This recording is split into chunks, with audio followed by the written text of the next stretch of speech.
Bonjour la famille, bonjour tout le monde. Dans un lit que tout va bien chez vous, dans un pensa na lit qui m'a besoin bouger, m'a besoin marcher et surtout santé et malamu. Donc 2022 on est bandi, makambo nyonso to ko kosala te. Makambo nyonso to silisaki te na 2021. Donc na 2022 oyo to sala effort to bunda to sisa yango. To sala effort pour to ke na oti na suka en fait. Donc soya motema na ngai mpona bino ezali wana ke mutu na mutu abandaki eloko moko asilisi te ane oyo abeta yango dada akende yango ntina suka. Donc ndenge nalakai bino toza toujours na cadre ya livre na biso les secrets d'un esprit millionnaire. Naprometaki bino ke nakokata yango te tokende na yango ntina suka. Et nga na bino toabordaki déjà ntina 9e point parce que na divisé yango na bapartie ebele vu que eza molai donc na ndenge ya répartition na nga moko na divisaki yango na bapartie ya mike mike. Donc totravaillaki déjà 9e point et lelo toyokokende kopartage nga na bino elongo 10e point. Donc ezali bonga mama na ngai, sœur na bino, mère na bino et puis tante na bino. Donc nde toyokanaki tozo continuer toujours na cadre ya livre na biso. Donc na 9e point tosukaki na point ke bato ebele baresisaka te mpo baproblème na bango ezalaka plus grand ke bango. Mais bato oyo bazali na mbongo ebele batiaka baproblème na bango na se. Bango bazalaka makasi koleka baproblème na bango. Donc yo moto oza na besoin ke mosika na vie mpo résoudre baproblème na yo il faut omitia likolo ya baproblème. Donc yeba ete moto nyonso oza na besoin ke mosika il faut ayeba ndenge na kosala. Dossier financier numéro 10. Ba riche baza bato bayebi ko recevoir na vie. Et ba pauvre bazali bato bayebi ko recevoir te na vie. Eloko nini naloba par là? Oyebi bato ebele oyo ba recevoir te na vie mpona nini ba recevoir te parce que baza bato oyo bamilobelaka ete bazali digne ya ko recevoir te. Et ntango azomonaka ezali digne ya ko recevoir te, moye pa recevoir ezali te. Omoni ezali normal te yo moto nzambe asala omipesa déjà limite moko boye na vie, omitia déjà na rang moko boye na vie ke yo koko passer étape oyo supérieure te. Donc ozomona neti ozali assez bon te mpona okende mosika. Yaya eza mauvaise estime de soi. Oyebi soki euta wapi na vie na yo, mauvais estime de soi wana euta ntango mosusu na conditionnement oyo oza nango. Ndenge ozalaki conditionné par rapport ya baparent na yo, par rapport ya bayaya na yo, par rapport ya milieu oyo okola, par rapport ya culture na yo. Omoni ozomona neti ozali digne ou bien ozali moto okoki kozala à la hauteur ya eloko ya kitoko te.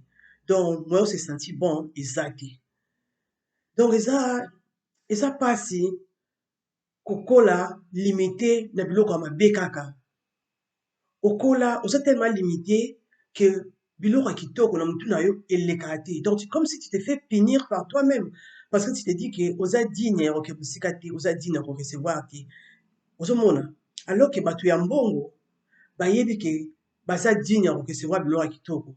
Donc aza digne ya koavancer, aza digne ya koévoluer, aza digne ya kozala na mbongo, aza digne ya kolala na ndako ya bien, aza digne ya korouler na voiture ya bien, aza digne ke bana na ye bazala na vie en fait. Hein? Donc aza digne ke makambo nyonso emarche mpe na vie na ye parce que ye aza moto azomérite yango. Na yango faut osala effort comme ilobelaka ke tu mérites de bonnes choses. Moko yo moko mpenza telema moko mito obiki non je mérite ça. Ntango ozosala mo eloko moko boye lobaki je le mérite. Oui yaya tu le mérites. Yo te mpona nini? Hein? Yaya yo te mpona nini? Eza bato mosusu basabotaka chance ya réussite na bango moko. Bato mosusu azomonaka ye azomérite salaire malonga te. Ce qui fait que mosala mpenza malonga oyo akokosala oyo kopermettre yo évoluer akolinga kokende luka yango te. Akozala limité kaka na bamisala moko ya mike mike okopesa mbongo moko eza limité. Nyonso wana eza di ya kwa? Eza di na conditionnement oyo yo ozala conditionné. Tellement na mutu na yo oza badossier ozo renfermer kaka badossier négatif ya yo. Badrame oyo vivant na passé. Image négative oyo oza nango concernant mbongo ya ezo bloqué yo. Ezo bloqué yo. alors que bato azo réussir na vie aza na vision ete ye ndenge aza wana aza mpenza komérite koke mosika. Donc yaya longola image wana ke yo oza digne te ya koke mosika, ke yo oza digne te ya kosala boye mpe ya kosala boye. naoyebi biso eloko moko wana eza na bato mosusu oyo baza fortuné oyo mpe basesantaka bien te, basesantaka mpe bien te parce que valeur na ye moko eza limité na niveau moko boye par rapport à ndenge atalelaka vie mpe na ndenge nini aévoluaka. yango yo personnellement komipesa limite mpe te. donc soki moto wana mosusu mpe malgré aza na mbongo asesantaka bien te, donc ye mpo okoma mpe na mbongo mpe même si ozose sentir bien te, change ta vision. oui, changer vision na yo, sala effort omilinga parce que soki yo olingi te ke ozwa biloko ya kitoko na vie yaya, soki yo olingi nango te parce que ozomona koza digne te, kende koluka yango mpona bana na yo, bango baza na problème na yo te. kende kose battre mpona bana na yo parce que lokwa yo oza digne te, kende kobunda mpo bana na yo baprofite na mbongo wana soki yo koprofite na yango te. soki oke mosala oganye mbongo mpo soki bapanzaki kitoko mpona yo te, c'est ton problème. ozokende kose battre ozoganye mbongo mpo misomela chemise ya kitoko te, c'est ton problème. mais au moins bats-toi pour tes enfants. ozo comprendre soki oza digne te eza problème na yo, mais bats-toi pour les enfants, pour les autres, pour la suite. ozo comprendre donc bato ebele baza bayebi korecevoir te parce que baza na image négative ya kozwa, baza na image négative ya koréussir, baza na image négative ya kokende mosika. ozomona biso nyonso toza digne ya korecevoir, biso nyonso toza digne ya koavance, biso nyonso toza digne ya koévolue, biso nyonso toza digne ya kozala bien, naza digne ya kozala propre, naza digne ya kotia perike na nga oyo natie na motu, naza digne ya kosomba puta na ngai ya bien mpona bongisa elongi na nga, naza digne ya kopema s'il le faut, naza digne nazala importante, naza digne en fait. tu vois, faut changer image oza nango concernant yo. kozwaka na image te ke oza digne teke ya kochanger milieu, oza digne teke ya kozala milieu ya bato ya bien, non, naza digne parce que au fur et à mesure oza na image mabe wana ozosala histoire, ozosala histoire e histoire ozosala yango vie oyo kozala na yango, ozolimite vie na yo na niveau moko boye. principe d'enrichissement, soki ozokomilobela koza digne okozala digne, soki ozali komilobela koza digne te okozala digne te, mais d'une manière ou d'une autre okovivre kaka histoire na yo. ozo comprendre okovivre kaka histoire na yo. yaya changer vision. nature ya esprit humain e mosusu tolingaka toujours biloko ezomarche te na vie na biso. yaya soki eloko ozomarche te luka yango, trouve yango, bat-toi pour changer yango. koluka te ke eloko ozomarche te mpa na ngai ezali naza digne ya korecevoir mbongo te, donc moi mpena ke mosika eza te nakosuka na ngai kaka awa. yaya oza kose limite. fongola baporte ya vie na yo, fongola vision na yo, na kati ya motu na yo change biloko nyonso oyo eampeshaka yo mimona digne ya kokende mosika. parce que bato bakenda mosika baleki yo na eloko te, eloko mpe na repeta yango mingi. bato bakendaka mosika na vie baleki yo na importance te yaya. nzambe na miso ya nzambe biso nyonso toza digne, biso nyonso toza bana na ye, biso nyonso toza na droit ya kovivre bien. sikoyo ezodépendre na ndenge yo ozosala. yaya nga na fabrikaka histoire ya bien na motu na nga mpo ekoma réalité. baoyo esalanga bapasi makasi makasi makasi wana yaya natelemelaka yango au nom de jésus, je te le jure natelemelaka yango mpenza. nga na kata motu na nga na changera histoire na nga. bamakambo nasala esimbasimba te oyo esalanga mpasi wana nafanda miso na bino kopesa yango image mosusu ya sika ke non soki esimbaka yango ozabone jusqu'o baimage wana oyo napesi yango wana nalati yango to nde kosimbela boye na boye na boye na boye etant na kobeta yango pam nazwa résultat oyo nalingi. oui yaya tu le mérites, tu mérites de bonnes choses. yaya ozo comprendre vraiment il faut osala effort moko boye ke omilongola na rang ya bato basala mambo esimbaka te. non eza bien te. faut changer yaya, change. principe d'enrichissement. oyebi soki omoni échelle ya vie na yo eza 30 mètres mpo obteni biloko oyo olingi, kopona kaka 3 mètres mpoma te, pona 30 mètres wana nyonso parce que ozomérite oganye. donc na ntango na oyebi so eloko moko bima na distraction, e amona vi na yo bimaka na distraction zwaka temps ya kovanda ose concentre kaka na makambo etali yo ozwi vraiment décision ose concentre kaka na makambo etali yo soki olingi mpe mosusu na mosusu ezala kitoko na ndenge olingeli mimona ti tozochange vision moko misombelaki na bamoko ya kitoko ya niveau moko ya trelo milati soki keno ndenge mpe nazala na vie eza yango oyo ezochange image ya vie na yo ezochange vision na yo oyo ndenge akotala makambo eza très important yaya je te dis que fo mipesa pouvoir nde na biso wana osombelama kitoko si c'est possible même omitie liboso ya miroir obandi komilobela obandi kodeklare ke yo oyo na otala en face na nga tanga nkombo na yo ke ngai mama na ngai naza digne ya une bonne vie naza digne ya stabilité naza digne ya kozala bien naza digne ya koavance ozo comprendre ezochange image na yo bato mosusu baza na difficulté ya korecevoir parce que bato ebele bakwaya na eloko moko bayebisa biso kala que il faut mieux donner que recevoir yaya mieux vaut donner que recevoir n'est pas un problème mais je mérite aussi de recevoir image wana que mieux vaut donner que recevoir ebloka mpe bato ebele na vie donc na motu na ye ne fa donner yaya mais avant de donner il faut avoir quelque chose et voilà et deux yoka te faut donaka il faut recevoir paix donner et recevoir et se constituer des côtés il y a médaille donc il faut donner et il faut aussi recevoir oui chaque donneur il faut ezala na receveur et pour la receveur nyonso il faut ezala un donneur donc yaya il faut aussi accepter que tu as le droit de recevoir on se comprendre donc chaque donneur a besoin de receveur chaque receveur a besoin de donneur donc yo mpe oza digne ya korefléchir oza digne ya korecevoir oza digne ya koke mosika mpo soki ya motu moko te arecevoir yaya elakisi ke yo bona opesa vino bona opesaka baopesa mokolo nini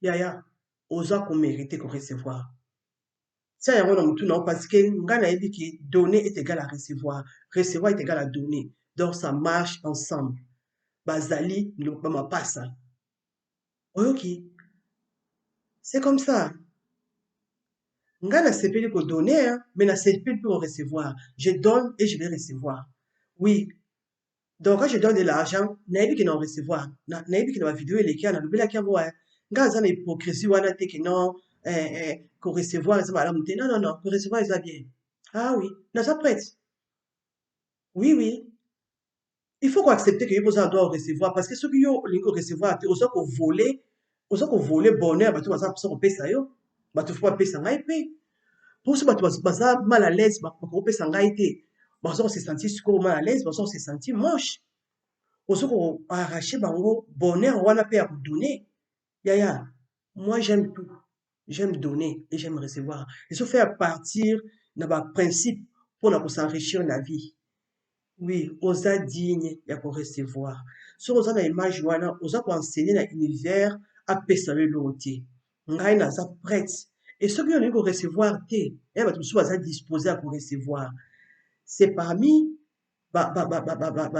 occasion ou bien c'est pour cela que bariche barecevra toujours bazala nango toujours plus parce qu'ils sont prêts à recevoir et pauvre baza prêté donc comme je te dis se préparer intérieurement que yo mpe oza na droit ya korecevoir yo mpe oza digne ya korecevoir bongisa univers apesaka yo mpe donc ozomérite mpe biloko ya bien na vie ozomérite koavancer oza komérite koévolue image wana mabe wana keno mieux vaut donner que recevoir banda kolongola na motu na yo tia image ya sika ke donner est égal à recevoir très important bariche bafonctionna ndenge wana yo moni mosusu basala bapromotion biloko na bango ensemble azosoutenir wana kuna mpo abiki wana kuna mpo kosoutenir ye azosala promotion na yo mpo abiki eza promotion na ye moko bazosala donc c'est ça dona il faut oyeba ke donner est égal à recevoir ozo comprendre donc vie eza ndenge wana faut kotala vi ndenge wana soki olingi korecevoir te yebaki moto mosusu tour na yo akorecevoir na place na yo C'est comme ça. Mbongo fonctionne en dengwana. Mbongo eza ba millions, ba milliards qui circulent. Ce qui est à se mériter, il peut se mériter. Vous comprenez? Et ça, un bon monsieur, yenga, tepa, tepa, il faut qu'il y ait quelque part. Et quelque part, Moutou a ça disponible, Moutou a ça disposé à recevoir yango. Ceux qui ont olingi kaka recevoir le petit argent pour payer kaka ndap na yo, ou payer kaka électricité, ou payer kaka gaz, olingi plus c'était, bah, maman, c'est ton problème. C'est toi qui as un problème. Il faut changer vision, en fait. Changer. Il faut recevoir plus que ce que tu as besoin. Il faut aller au-delà. Il faut rester ezala pour ça makamusus. Pour ce moi rester moi ça makamusu ezate. Moi ça makamusu ezate. Donc c'est ça. Il y a ngala ça prête, il y a recevoir bénédiction. Sur bon il y a ngala recevoir la place là. Je veux. Vous ça comprendre. Il y a ça la prière. Ça la prière nangai. Il y a mille lobela et comme naturel na vie na yo que nyonso o eza malamu te pona yo eza musika na yo. Nyonso oyo ezali important oyo ezosalaka yo mpo ozomérite kokende mosika ozomérite koréussir ozomérite ke bapesa yo eza important kobosana te bariche batravaillaka dur e bayebi yango très bien ke il faut bazala récompenser selon mosala na bango selon volonté na bango selon makasi na bango donc baza digne ya korecevoir barécompense e bapauvre aza kose battre azosala batravail moko eza dur physiquement mais na motema na ye ayebikaki ata na travail bongo na kozwa na ngai eloko malonga te parce que bon de toute façon naza victime amitira tellement na monongo bavictime parce que kozala pauvre eza beaucoup plus spirituel mpe ezosalaki yo nde moto komérite royaume de dieu yaya na royaume de dieu bariche baozala pour te dire que ba-Abraham, ba-Isaac, ba-Jacob, bango nyonso bazalaka na mbongo bakozala kuna yaya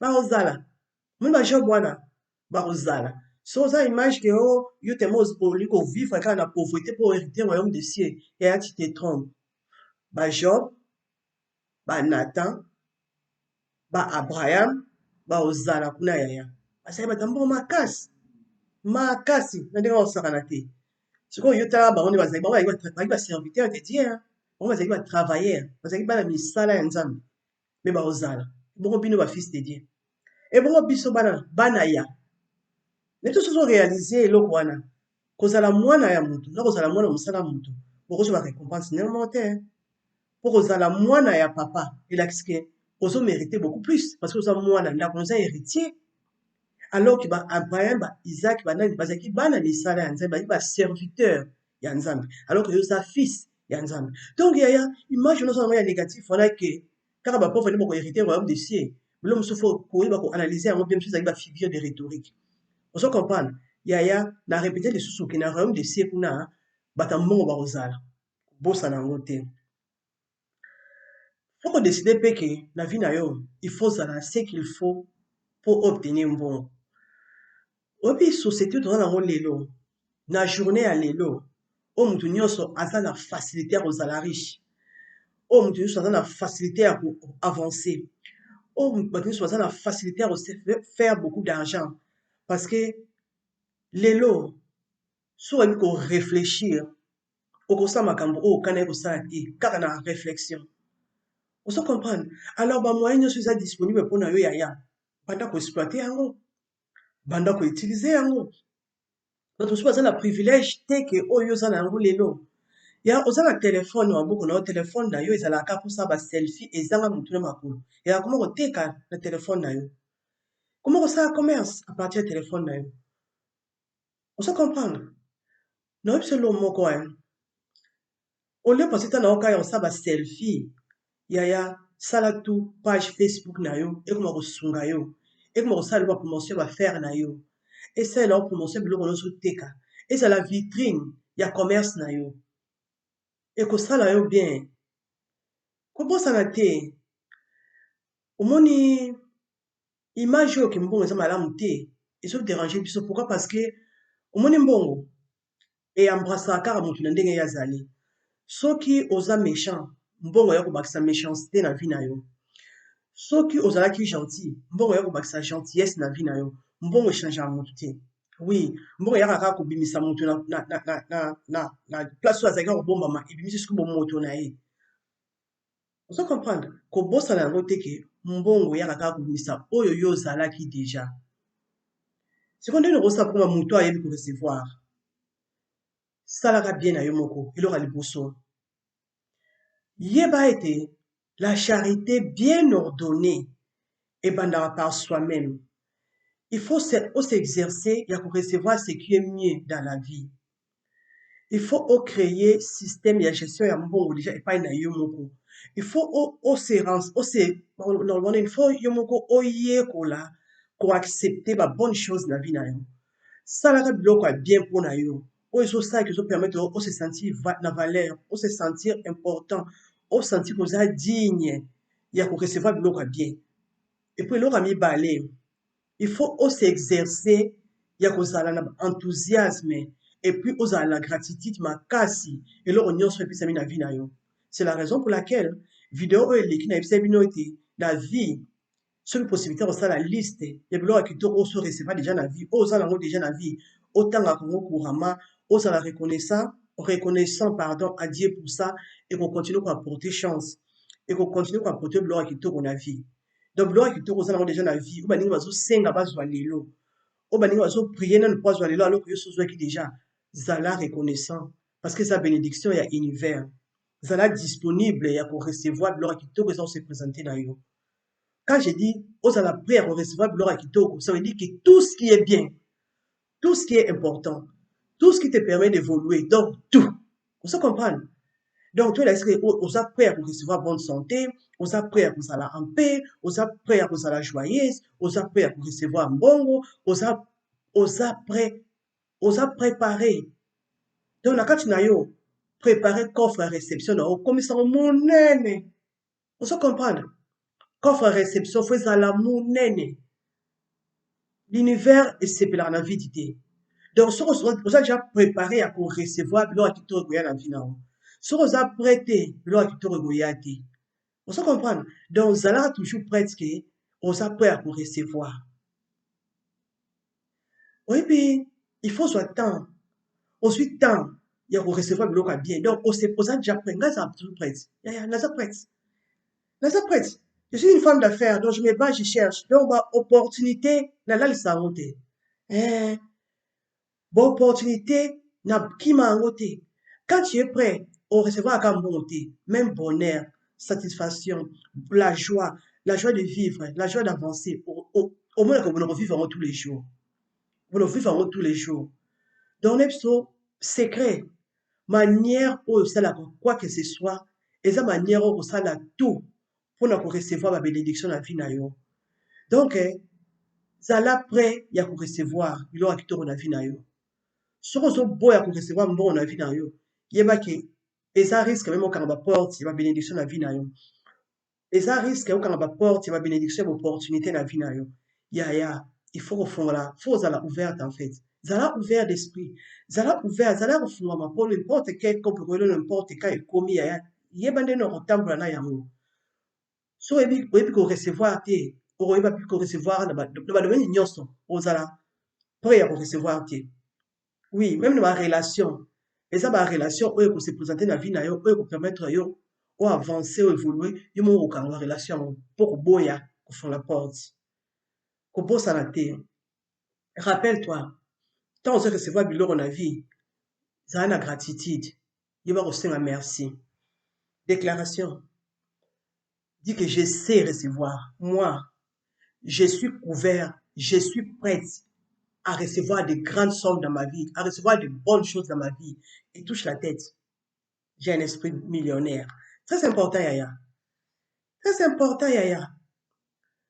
Par action, oyo ça n'a pas besoin de la vie na yo. Il faut s'exercer à très bien recevoir. N'importe quel compliment nous ça là yo.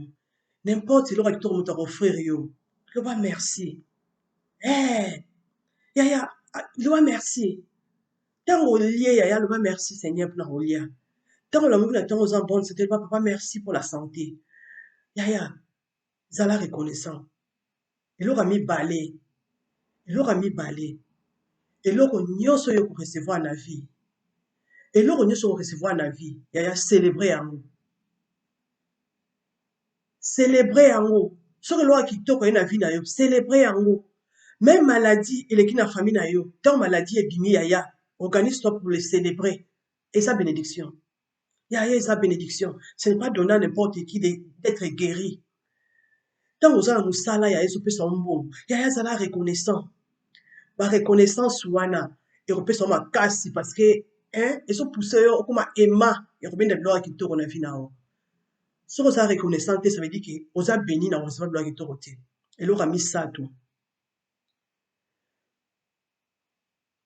ya misato chaque mois au moins sala eloko moko spécial oyo ezopesa yo ezopesa yo mpe na ndeni eloko oza komifuta eloko ya récompense na vie na yo fais-toi apporter un petit déjeuner au lit achète peut-être soki soza motu oyo olingaka kobima yaya sort avec les amis quelque chose oyo ezopesa yo makasi eloko ya récompense omipesi par rapport ya mbongo na yo oyo otravaillaka ozo comprendre soki omoni ke meilleur moyen kopesa récompense aye kobima okende na cinéma yaya vas-y soki meilleur moyen ezali kokutana na 2-3 amis oyo bosakandaka très bien mpo bomeka kosavoure moment wana yaya allez-y soki fo bima na mobali na yo quelque part allez-y très important papa kobosana te il faut se récompensaka na vie parce que oza digne na yango oza komérite yango ozo comprendre ozali komérite yango bato oyo bazorecevoir biloko ya kitoko na vie il faut kozala reconnaissant ezofonga baporte ezopesa baouverture